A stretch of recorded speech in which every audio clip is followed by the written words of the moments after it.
Hey everyone, so now it's come to that time of the year where I do the epic camp trip with a load of my friends. So what this is, it's a big road trip that we go on around Scotland, and the first stop's going to be the Red Squirrel campsite.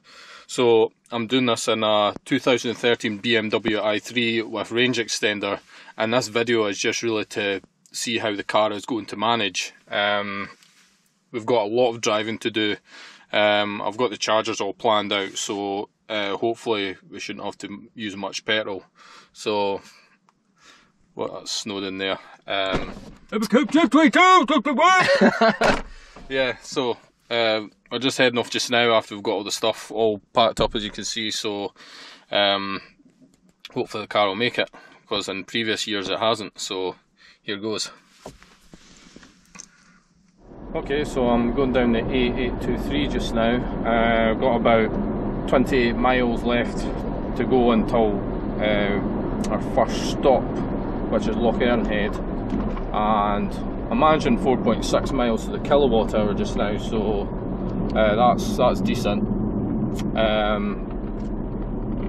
On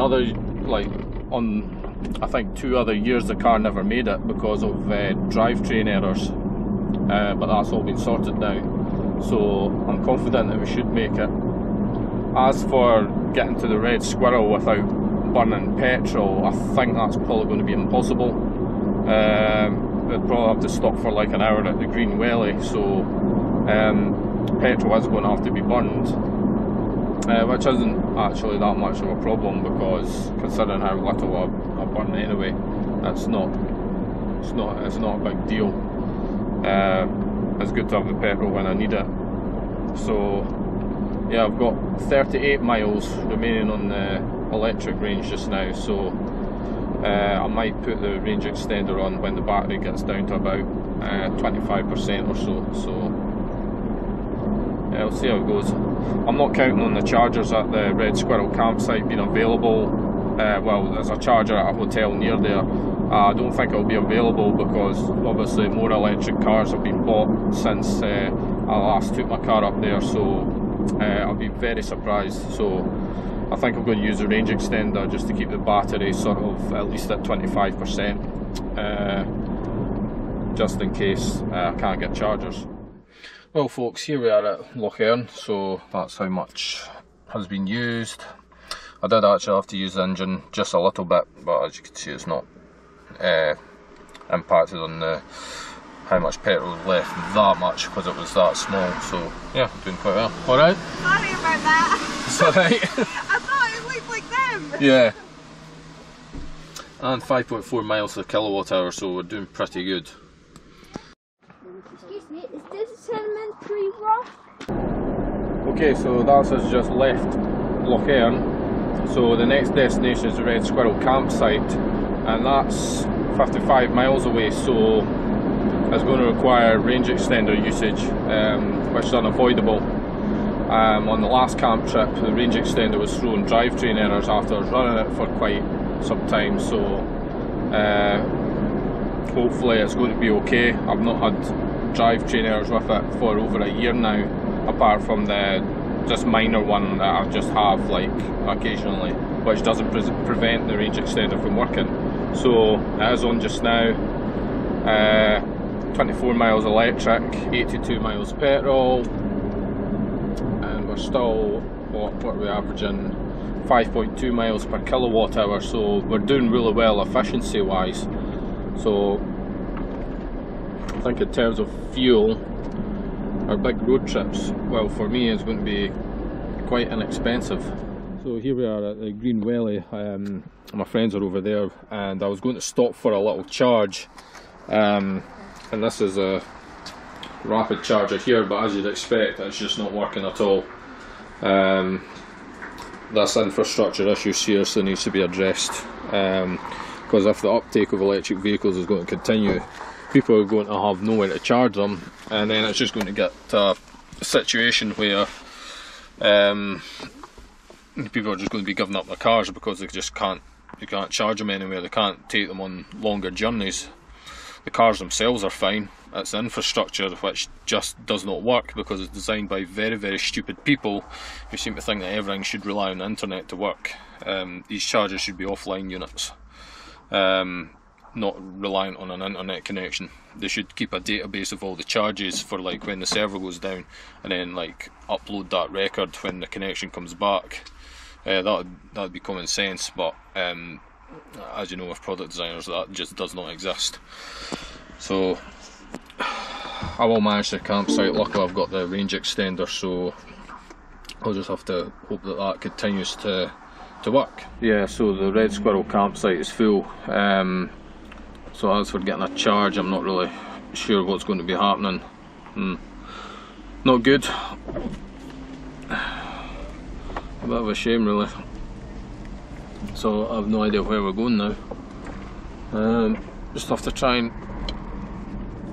see what the rest of the group's doing, and then try and figure out a charging plan from there.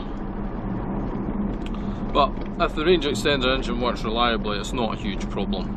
I just like to try and avoid using it as much as possible, and the main reason because I'm not certain of its reliability.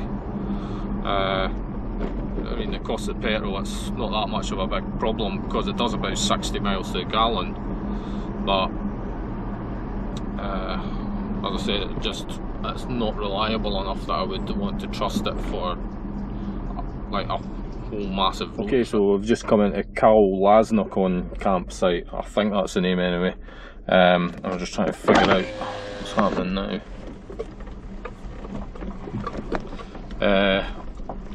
So yeah, we're not really sure what's going on, if this place will have space or not. Okay, so down the hill across the bridge, turn left, and there is tent pitches and electric. So that seems like a nice little campsite. It's basically like some sort of free-for-all. They don't have any sort of individual pitches, so you just got to just kind of make your own sort of area. So my main concern is just getting this thing on charge. Once the car's on charge, good, sorted. So there we go, that's a sorted and parked right next to the charge point, or caravan plugs, but same sort of thing. So there we go, that's a sorted. That's the rest of the group over there, so yes, very good. Okay, so that's my newest electric scooter, which I would normally use to just like go back to a campsite from a charger or whatever. But I actually got that scooter for free, and I just added on my own controller and battery. That's actually my prototype motor controller which I'm developing, which should hopefully be on sale by the end of this year, so I'm quite excited about that. But I'm just going to ride around this absolutely awesome campsite. It's £19 a night for the car, tent and the electric, so yeah, this is definitely much better than the Red Squirrel, I would say. And of course, after a nice long drive, there's nothing better than a protein shake. And that's my cool box there. It's a very old one. When you plug it in, it just does nothing. I need to put a new peltier element in it, but that's what I've got. The rest of the meat's not mine. I just only buy meat if it's going to get thrown out, because I'm a proper vegan. I don't believe that any animal should die in vain, so that's the only time I buy meat. And I've just got a 2-litre bottle in there that's been frozen, and also a 1-litre bottle, so that'll probably keep things cold for about 2 days, and this will all be used by then, so I'll have the burgers tomorrow. So yes, all very good. Got my cooking stuff there as well. Okay, so now we're leaving Lasnokon campsite, and now we're heading over to Fort William, where I may or may not get a charge. It's only 20 miles to Fort William anyway, so if I drive efficiently enough, the range extender won't even need to go on. So but since the whole journey is over 100 miles to Skye, then there's going to be a lot of range extender usage, so I think this one's going to be quite an adventure, but if the engine works and everything's fine, then it won't be as much of an adventure, but let's just see what happens. Okay, so we've just stopped at Morrison's in Fort William, and the next stop is Ellen Donan Castle, if I've said that right. I just stopped to get some petrol as well, so I've got 65 miles remaining on the battery, and it's 65 miles to the castle, but the engine's going on well before then. And I actually brimmed the petrol tank, which you're not meant to do, so it says I've got 105 miles of petrol, so I may have enough to get straight to Uig Bay campsite, which is up in Skye. So take the next left on Kilmarnock Crescent. But I've also got a small can of petrol in the front, 10 litres, so that should be enough to get me there. Well folks, the games have begun. The range extender has just packed in, range severely restricted error. I did that last year as well after a long period of running, so it's not working just now. I've got 43 miles of electric and it's 32 miles to the stop at the castle. So what I'm going to do is I'm just going to leave the range extender off for a while. The error's just come up again twice, even though it's off. So we'll just have to leave that just now. Let it rest for a while, see if that goes away, and if not, I'm just going to have to try and see if I can find a charger anywhere. So yeah, things are starting to get very interesting. Right, okay, the drivetrain error seems to have disappeared, so I'm going to attempt to restart the engine just now, see if it's going to cooperate. So here we go. Can't hear the engine, but it does seem like it's working. The little white arrows come up above the state of charge, so all seems well just now. I don't know why it would do that drivetrain error after a long period of running. I suspect it might be to do with something overheating. So when I get home, I'm going to plug the laptop into it and find out exactly what's happened, see if it's something that I can fix myself. Because I have fixed drivetrain errors on this car myself once before. Just a little temperature sensor which cost like maybe £1 off eBay was all it needed. But yeah, I can hear the engine now, so that's good. I'm just going to have to try and not run it so much, because I think I've still got probably about 100 miles until we're actually at Uig Bay campsite. So it's if the engine doesn't keep cooperating, then it's going to be quite a problem. Okay, so we're 12 miles away from the castle, and it's been mostly downhill. The range extender hasn't packed in yet again, so that's pretty good.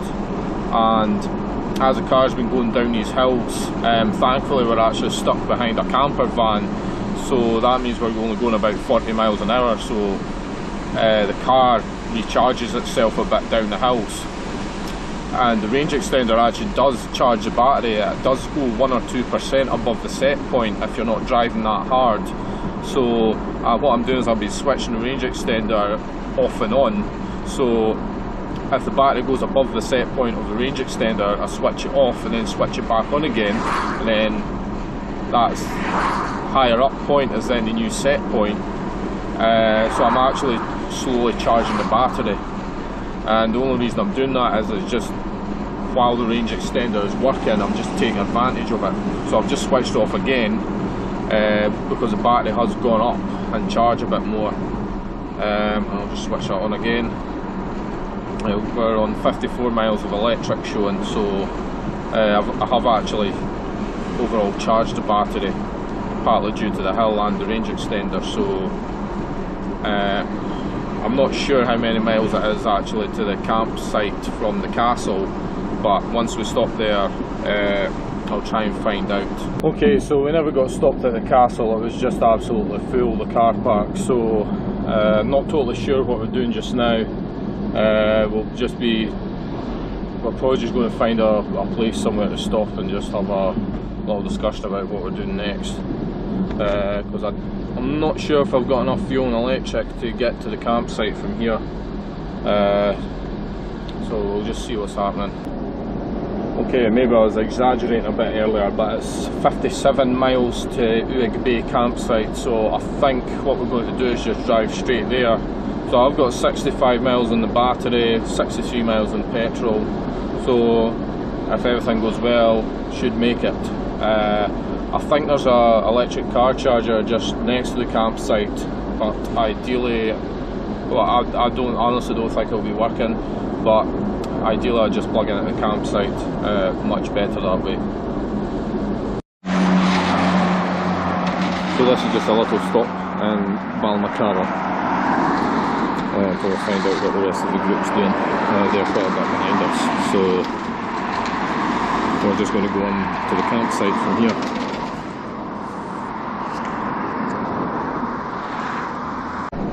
Okay, so now it's onwards to the campsite, which is about 60 miles away, just under, so I could just and no more manage it on the battery if I'm really careful, but range extender's working just now, so should make that no problem. Got about an hour of driving, so that should be totally fine.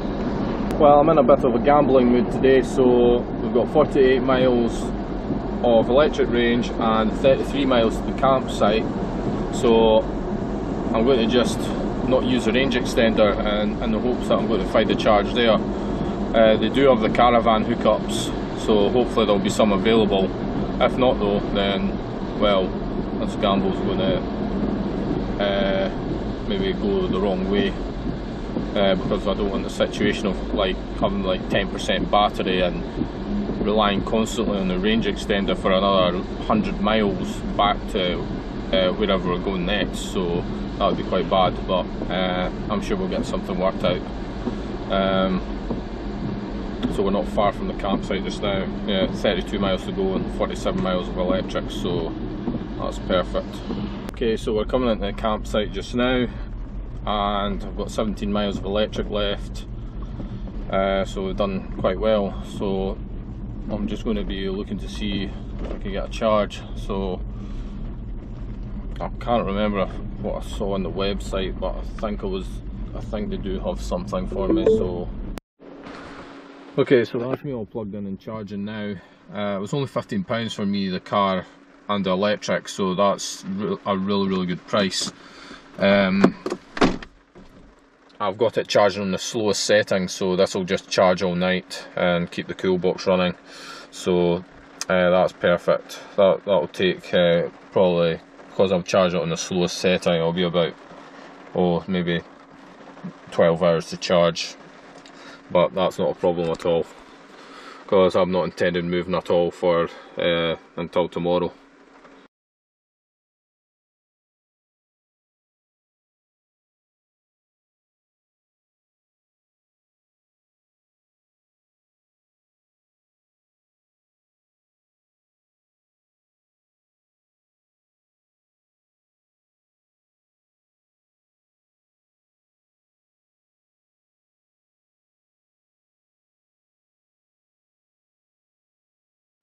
Well, good morning everyone. We had to get packed up a bit early because there was quite some severe wind and nearly blew our gazebo over, so we're setting off a good time. Next stop is Co-op in Portree, where hopefully I'm going to get a charger. Okay, so now we're heading to the store, which is in Portree. So we're at the Co-op just now, so that's 7.4 miles. I've got 57 miles of electric remaining, so that's going to, we're totally going to be reliant on a range extender, because this little journey is going to actually take us a bit out of our way. It's not actually, it's just a bit of a I'd say maybe a bit of a wasted journey because the weather is not good at all today, so it's just going to be extra battery use that I'd just rather not have, but I'm confident that I should manage.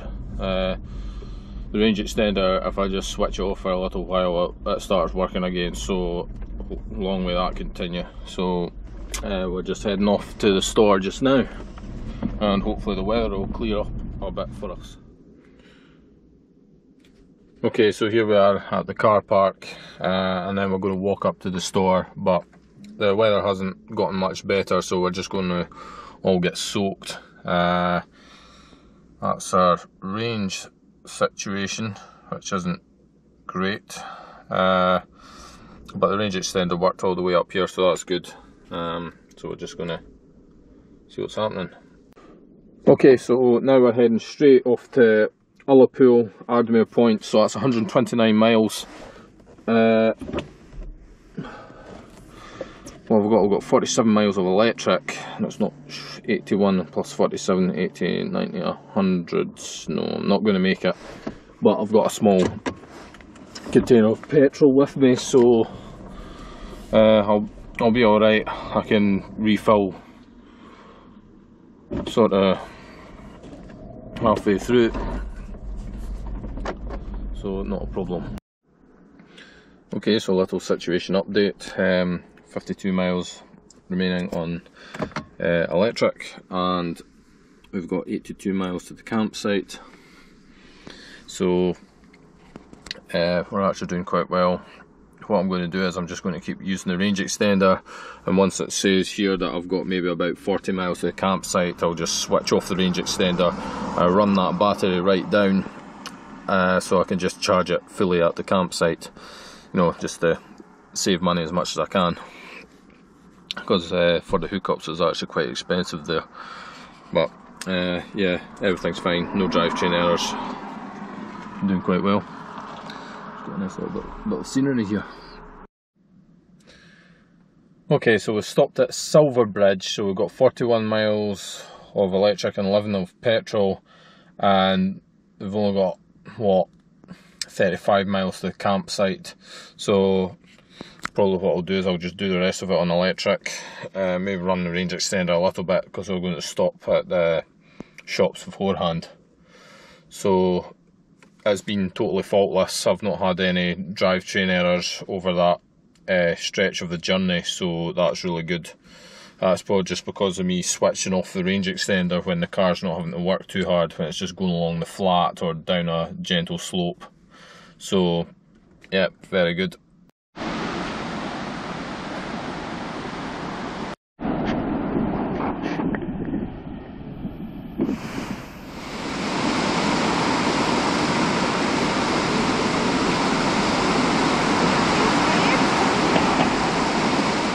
We've made it to Ardmere Point campsite, just about to go in through the main gate, so 10 miles remaining on electric and 3 on petrol, so yeah, we made it with just a little to spare, so pretty good. So the situation as it stands just now is because we changed the plans and didn't get the ferries and go to the island, we've actually come to Ardmere 2 days early, so that means that they've not got any electric sockets just now available until the day for when I actually booked them. So I'm sitting at what, like a 10% battery, which isn't ideal for it to be leaving it for extended periods of time. So I've just given them my mobile number, and they're going to just like send me a text as soon as something's available, because sometimes people don't turn up or whatever. But I can see sockets free just now, but I'm not going to be sneaky and just plug into those. I'll wait until they've actually contacted me, and I'll go through the right channels to get that sorted out. But I'm not going to be moving the car for 3 days anyway, so it shouldn't be a huge issue.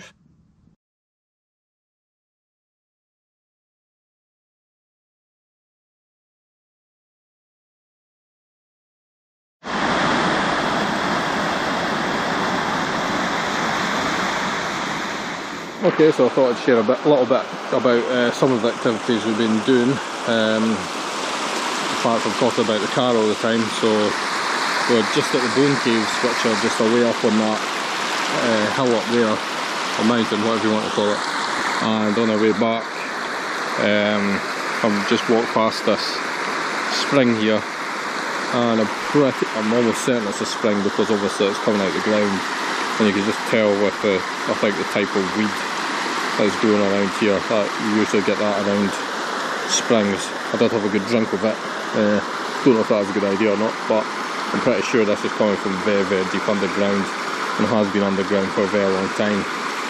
So yeah, this is the proper spring water right here, I think. So that was a nice drink. Didn't taste of anything at all. So we're just heading back now. I didn't bring the car. That's now charging at the campsite, so we're going back there now. Okay, so it's a lovely morning, and that's us leaving Ardmere Point right now on the way towards Aucknahill Holiday Park. So I did manage to get charged up on the day that I was booked for. The disappointing thing about this campsite is that the Wi-Fi just doesn't work at all, and it's never worked for years. Last time I was there was in 2018, and it didn't work then.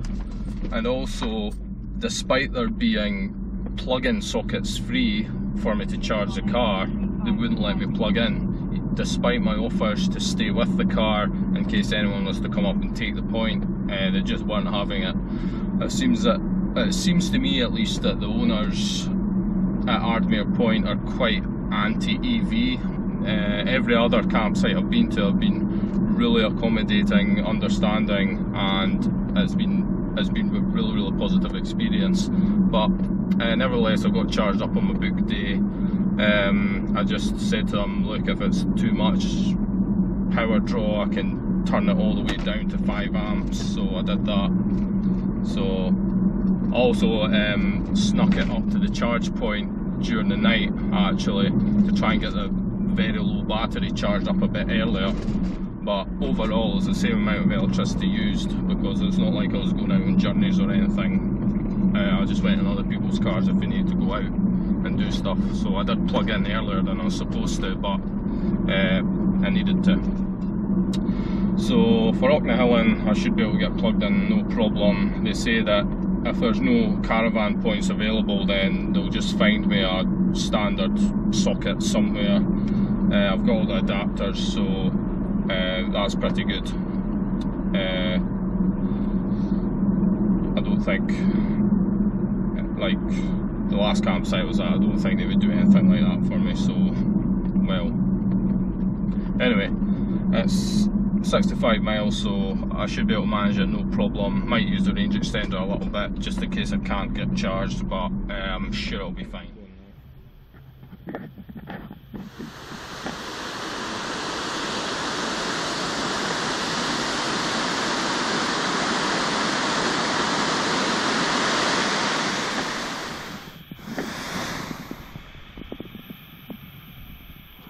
So folks, that was Corrie Shalloch Gorge, so now on to the campsite. Okay, so little update, we are on the A35, just about to come into Inverness, not go long now, about 13 miles.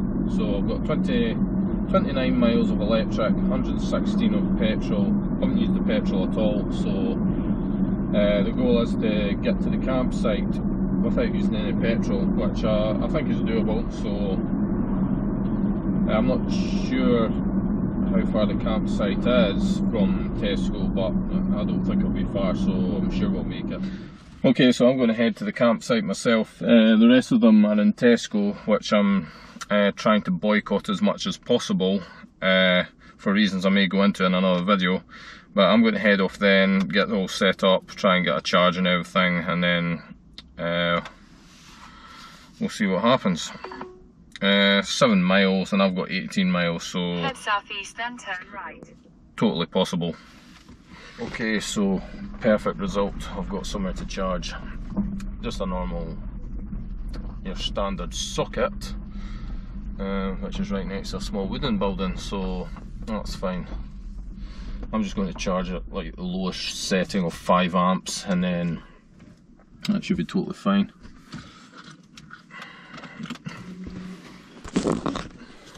and it's just a small socket on this building here, so very kind of them. So, Auckland Holiday Park, highly recommended. They were very, very accommodating, and as you could see, they gave me a standard socket on the outside of a building to plug into, so that was really, really good of them. So much better experience than what I had at Ardmere Point, so very happy about that. Okay, so arrived in Aviemore, but the plug I need is not available, so I can't charge, so looks like I'll just be using petrol, but I've got a full tank, so it's fine. So here I am on the Aviemore charger. It's a 45-minute stay, so I cannot go over that, so I'll be able to get something at least. So I'll just note the time that I started. I'm in the cafe across the road, so we'll all get something. My car obviously doesn't rapid charge, so it only charges at 7 kilowatts, so I just have to make do with whatever I can get. So this is how we're doing. 4.21 kilowatt hours. Suppose that's okay for the charge rate I'm on. So I'm going to let that get up to almost 45 minutes, so I could get as much charge as possible, and then I'll unplug and go back into the cafe. So here we go, we've got 85 miles on the electric now, pretty decent. I don't think that'll be enough to get me home. It's actually just it'll be just a few more miles than that, so I only need to burn a small amount of petrol, which is okay. I reckon I could use most of the battery and then just use a bit of petrol, so I reckon for this whole trip, I'm going to use £30 worth of petrol, so for all the driving I've done, it must be getting close to 500 miles. For £30, that's really, really good.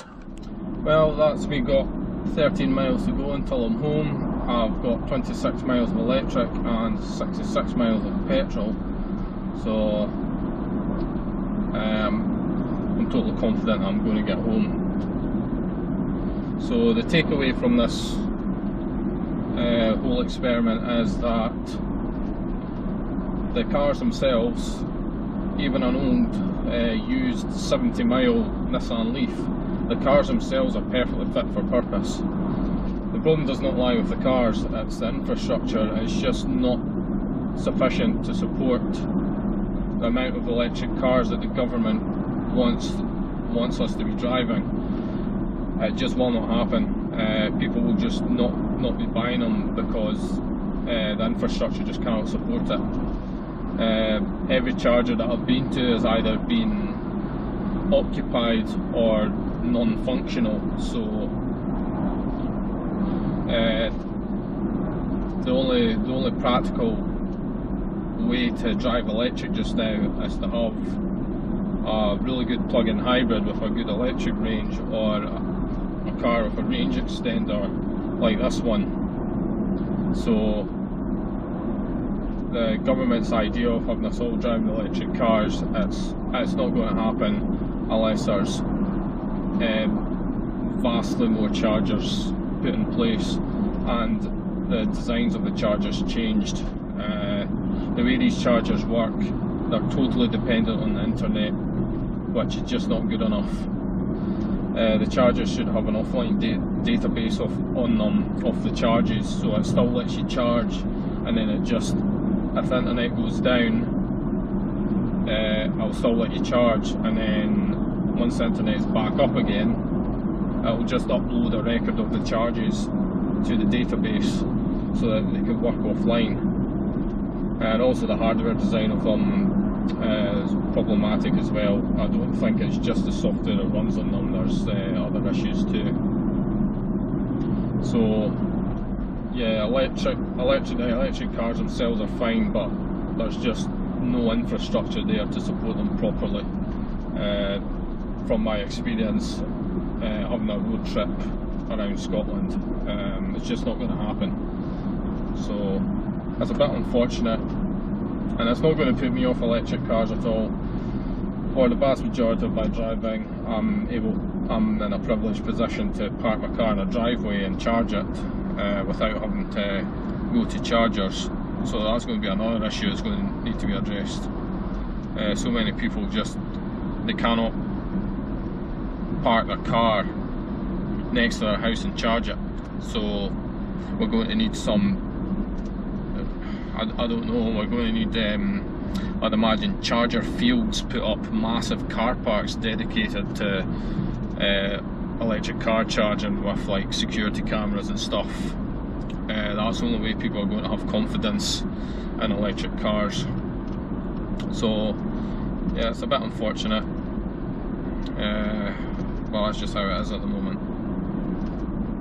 And with the rising prices of electricity as well, it's going to get near the point where the cost to run an electric car is going to be the same as a petrol or diesel. It's not that much cheaper to run this car than it is, say, a comparable petrol or diesel, I would say. So it still is cheaper on the house electricity, that is. And I'm going to be putting up my solar panels, so it's going to be even cheaper. So it's, the government's really going to have to sort out this cost of living crisis, the energy price crisis, and put in a lot more chargers before anyone is actually, before the vast majority of people are going to take electric cars seriously.